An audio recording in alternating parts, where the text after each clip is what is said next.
suis Yuxin Yuzhang et je viens de Taïwan. Et depuis 2003, je suis arrivée en France. Il y a 2 ans, je suis invitée par la Maison de la Culture pour créer une pièce pour Tionnage. Et de mon âge, j'ai visité le site. En fait, dans le Tionnage, il y a beaucoup de d'îlots, mais ce qui m'intéresse, c'est entre la terre et de l'eau. Il y a toujours ce bord de racine qui maintient la terre. Et la racine est très présente dans ce site. Et je suis fascinée de ce racine qui maintient la terre, maintient tous ces îlots. Donc je fais une recherche par rapport à la racine et j'ai envie de montrer un monde qui est souterrain où on ne voit pas. Le projet qui s'appelle Arcane. Arcane a un côté, pour moi, c'est mystérieux. Mystérieux, blanche, ça représente quel côté mystérieux, on pose la question. Et j'aimerais évoquer ce endroit souterrain qu'on ne voit pas.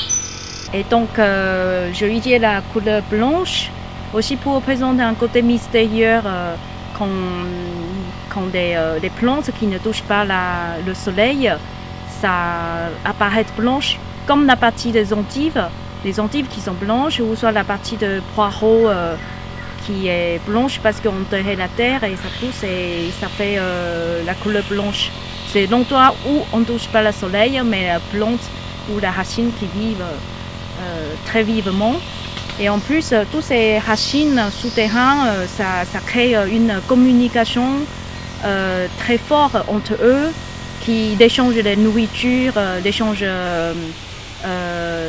le son, on peut capter le son de très loin, de parties de racines.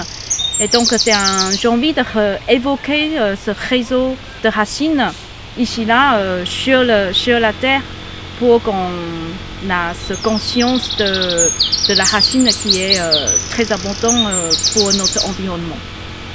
Donc, en fait, il y a 2 ans, c'était plus une sculpture installée sur le site. Quand même, le site était choisi pour construire la sculpture. Il y a une forme assez précise par rapport à la racine. Mais cette année, je développe un peu plus un réseau, un ensemble de racines qui est déployé en avantage sur ce terrain-là, sur le site. En fait, la racine, il y a un contact entre eux. Hein. Il y a un échange de l'information, un échange de nourriture aussi. Et j'aimerais inviter des gens qui ont le temps pour sentir ce contact qui ne touche pas tellement, mais ils ont un contact très fort. J'ai eu une rencontre en 2015 dans le festival de Lieux Mouvants. Et j'ai rencontré Francis Allais, il est venu pour faire une conférence et moi j'ai installé une sculpture sur le site. Donc on a cet échange assez personnel dans un moment où on fait des expositions ensemble. Et donc selon ces conférences, ça me nourrit beaucoup dans le travail. Puis aussi Francis Allais, il dit en fait le monde sur la terre, sur le terrain, sur la terre, là, ce qu'on voit, les arbres, ils sont très timides en fait. Et toutes les branches, toutes les feuilles, ils ne se touchent pas entre eux. Mais souterrain, c'est très très vivant. Souterrain, c'est quelque chose qui se croise, qui mélange dans l'avantage que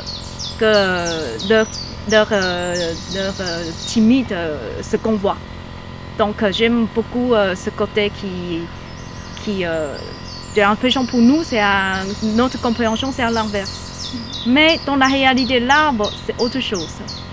Oui, je dis plutôt sculpture parce que je partis de bois naturel. Ici, c'est le bois naturel et puis il y a une protection par-dessus. Et en même temps, c'est pas tout à fait l'installation parce que l'installation, c'est des objets qui est fait, installé. Et ici, là, quand même, je construis, j'installe, mais je construis quand même. Je construis un réseau. Donc, je dis plutôt la sculpture. D'accord. Plus je construis, plus je sens la sculpture commence à être énervée. Et ce côté-là, j'aime bien. Je bien la présence. Parce que quand on passe d'échanges, de communication, c'est toujours il y a quelque chose qui se passe entre eux. Et ce côté-là, ça soit présent. J'ai envie de les gens qui viennent sentir des choses comme ça aussi.